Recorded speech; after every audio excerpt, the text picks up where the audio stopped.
We have so many units going, double checking, triple checking these residences. We're not going to stop until we're able to know that everyone that can be rescued is going to be rescued. This is a 55 and up community. That's also what's adding to the elevated concern about the outcomes for people who might be stuck in their homes. And we are going to work through this storm. I want answers. I want them immediately. This is Brandy Smith. There is a possibility that my mom could still be alive. And every time she thinks back on the night of October 9th, she feels lost. Yeah, I'm angry. I'm livid, and I want answers, and I'm going to get them no matter what it takes. To fully understand why, let's take you back to that night. I'm on 70 out by Cobblestone. Massive tornado. When an EF3 tornado with 155-mile-per-hour winds touched down in St. Lucie County. We got a tornado. Look at it, here it comes. Obliterating the very home her mom was living in. I'd seen that tornadoes started to hit down in the area that my mom lived in, so I sent her a message. I noticed it stayed on sent instead of delivered, and it never did that, so I immediately knew something was wrong. Spanish Lakes off a turnpike feeder. There's a lot of houses missing roofs. This is body camera footage of St. Lucie County deputies just minutes after that tornado touched down. 10-4, there's heavy damage. I'm checking on people. They're searching for survivors inside the Spanish Lakes Country Club community, where the sheriff's office later confirmed 6 people were killed. All right, hang on. I got one trapped here, too. We're coming, dear. We're coming. Body camera footage shows by 6:30 p.m., about an hour and a half after the National Weather Service says the tornado touched down, deputies found 3 of those 6 victims, referred to in the body camera footage as Signal 7s. I need the addresses of the 3 Signal 7s. Those victims were Mary Grace Villamontes and Alejandro Alonso, who lived at 33 Rio de Palmas. Roger. And Roger Ammon at 12 San Felipe. What's your name? Deputies found his wife Gail still alive in the rubble. Gail, I want you to just please take some deep breaths and slow deep breaths for me, all right? Brandy's mother, Deborah Kennedy, lived next door to the Ammons at 14 San Felipe with her companion, Ray. So 14 San Felipe, we need paramedics and fire rescue.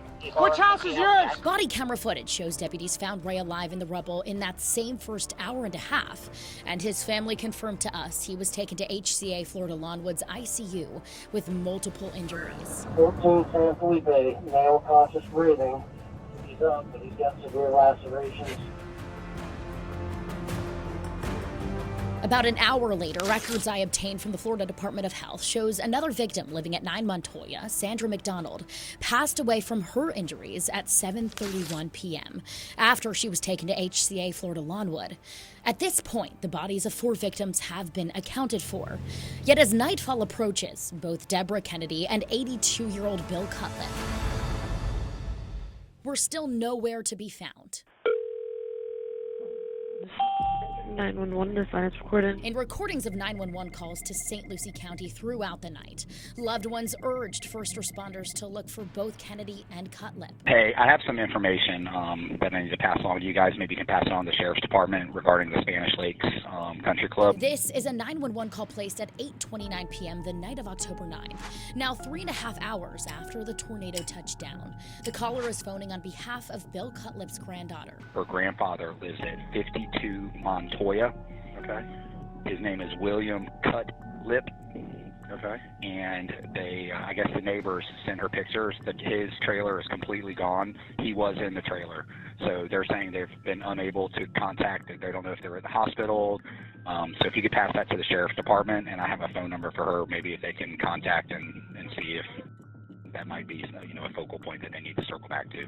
Okay, I'll pass it along.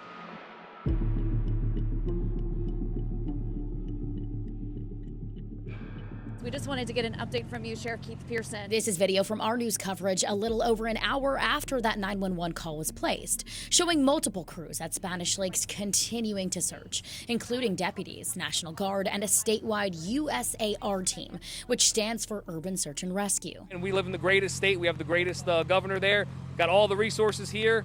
We're not going to stop until we make sure that we have anybody that could be rescued is rescued. And this is a 100% rescue mission right now. Yet just after 10 p.m., About a half hour after that live interview with then St. Lucie County Sheriff Keith Pearson, our camera crews captured many of those same first responders leaving Spanish Lakes. As you can see, a completely different scene here, and now everybody's actually moving out because the winds are starting to pick up. We're only seeing right now one what looks like law enforcement car sitting here with its lights still on. Everybody else, they have moved on as I'm speaking. That looks to be the only other sheriff's deputy right now heading out.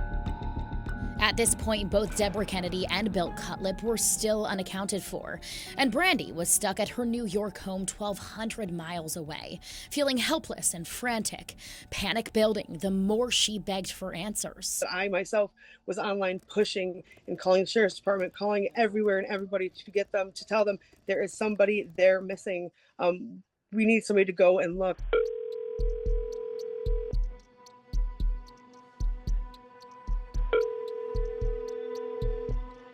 Lucie County 911, can I help you? Hi, I was calling to give a name of someone whose house was destroyed when the tornadoes hit down and they can't find the person. This is a 911 call placed at 1:21 a.m. October 10th, the morning after the tornado. The caller, one of Brandy's family members, asking dispatchers to send someone to search the area of Deborah Kennedy's home. Her house was destroyed during the tornado and her boyfriend was found outside, but they haven't been able to find her yet. I just wanted to let somebody know so then they're aware that there was someone else living in the house when the tornado hit down. Okay, let me take a phone message and have the officers call you then.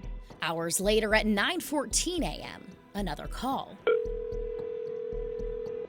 St. Lucie County non-emergency, the line is recorded. I was calling in regards to a missing person who lived at 14th and Filipino where the tornado hit yesterday. Okay, is it a missing person or is it just somebody you haven't been able to make contact with? Haven't been able to make contact with. Okay, so not a missing person. Okay.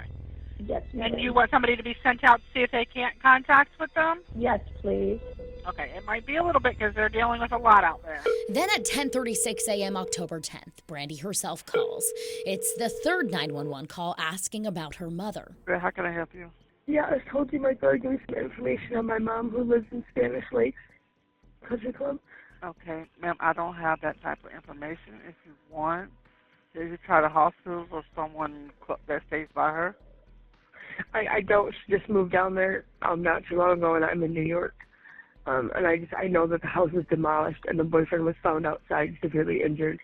And he said that he tried finding her in the rubble and couldn't, and I didn't know if there had been any information on that, and the hospitals don't have her there. What's your mom's name? Deborah Kennedy. Brandy tells me a deputy then called her back later in the morning, October 10th, to say her mother's body was found earlier that day. At a news conference that same afternoon, Pearson confirmed they found Bill Cutlip. They just recently, right before this conference, located another victim, unfortunately. But again, we're going to continue through Yet this. Brandy still has so many questions. Why did nobody find her? Why did they cut off the search so quickly? How did it take them so long to find her? How long was she conscious for? How long did she lay there waiting for somebody to find her? So I started working to get her answers. I requested the death certificates for all 6 victims. Neither Bill Cutlip's nor Deborah Kennedy's included an exact time of death, noting instead that Kennedy was found at 10 a.m. October 10th and Cutlip at 1:28 p.m. So I kept digging and requested autopsy reports. Cutlip's concluded he died of multiple blunt impact injuries and positional asphyxia, which happens when the position of a person's body prevents them from breathing. But the autopsy also didn't give a time of death. Kennedy's autopsy said she also died of multiple blunt impact injuries, including fractures to multiple bones and lacerations of several organs.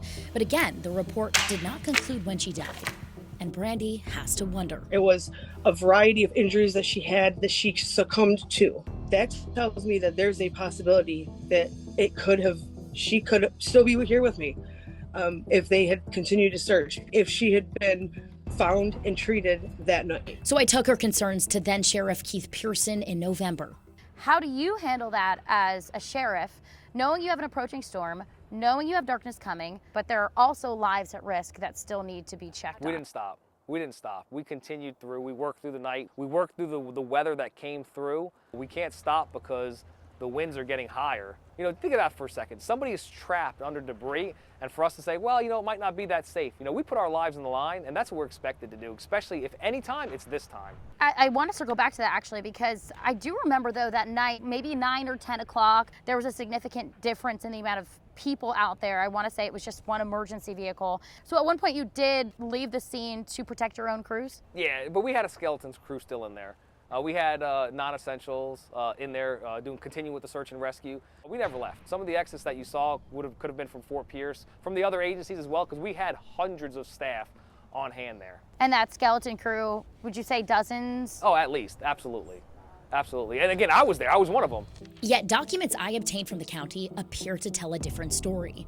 I filed a public records request to obtain call and dispatch, or CAD, reports from October 9th. They include the time each call came into St. Lucie County's 911 center, the resources dispatched, and the status updates from responding officers. According to those reports, at 9:05 p.m., a call came out reading everyone to command post, and the last documented status update from officers on scene October 9th was at 10:01 p.m., minutes before our team of journalists captured crews leaving the scene of damage.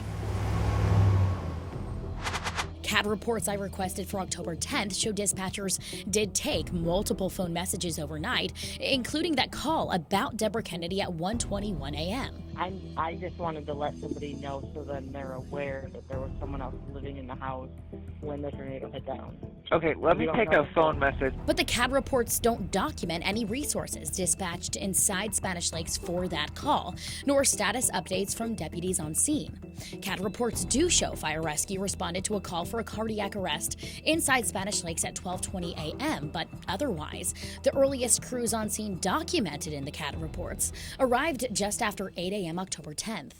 Did search and rescue teams pull out of Spanish Lakes that night? So we're fortunate. The USAR teams in the state were stationed, I believe, in Central Florida. I'm not sure exactly where they were staging, but they were staging in preparation for the Hurricane Milton arrival. When they got on scene, they made a decision because of the pending storm coming that everybody needed to get housed and safe so we can come back and do a thorough search and rescue the next day. So that was USAR's decision to pull out? Yes. Well, it was, you know, at the end of the day, it was everybody's, right? It is extremely hard for all of us to make that decision. Obviously, you know, you want to continue going even with the winds picking up, but at the same time, you know, we have to be very safe and measure, you know, the safety of our first responders as well. And based on all the information we're getting from National Weather Service, I mean, we were calling them literally every 15, 30 minutes. Both St. Lucie County Public Safety Director Ron Guerrero and Fire Chief Jeff Lee confirming to me while crews responded to calls around the county throughout the night. All search and rescue teams did pull out of Spanish Lakes by 11:30 p.m.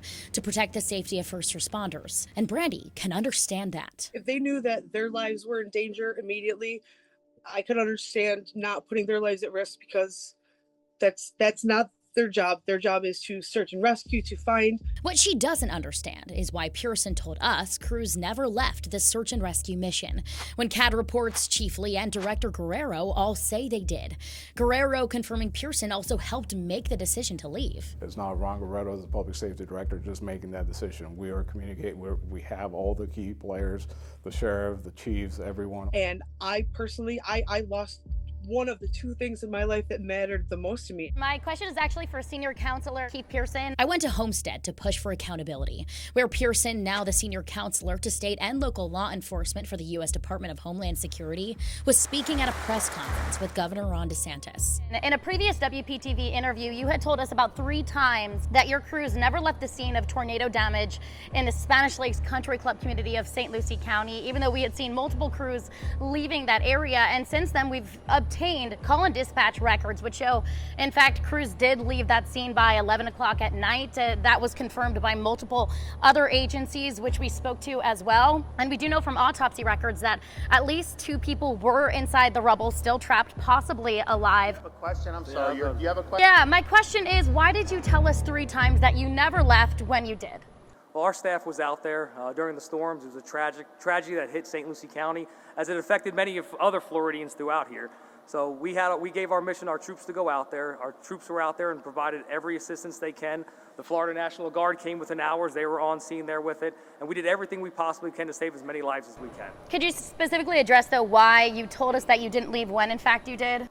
Well, I wasn't aware of any of our deputies leaving the scene. I know we had crews around the clock. Now, if they sheltered somewhere during the high winds, that's a possibility. But our staff worked 24/7. We did a full recall in from the agency when the tornadoes first touched down that wasn't expected. So we did everything we possibly can, and that day we did save lives with the assistance from the governor and other staff in there. Neither Pearson nor DeSantis answered any further questions on the issue, but both Chief Lee and Director Guerrero did. Looking back on it, knowing that there were 2 people in the rubble, would you have made the same call now? I still have to look out the responders, because if we don't have a responder to continue the operation, then it becomes a more cumbersome operation. So obviously, if we would have got additional word that the onset of tropical storm force winds is going to be, and pushes back to 1 o'clock in the morning, we would have kept going. If you were to do it over again, would you still make the same call? Those are tough, right? Those are tough questions to look back on and see if you would do. I mean, obviously there were people that were left there, right? So the right answer, I guess, would be, of course, looking back, maybe we should have stayed a little bit longer. Brandy will always wonder. She'll wonder if she'll ever have clear answers.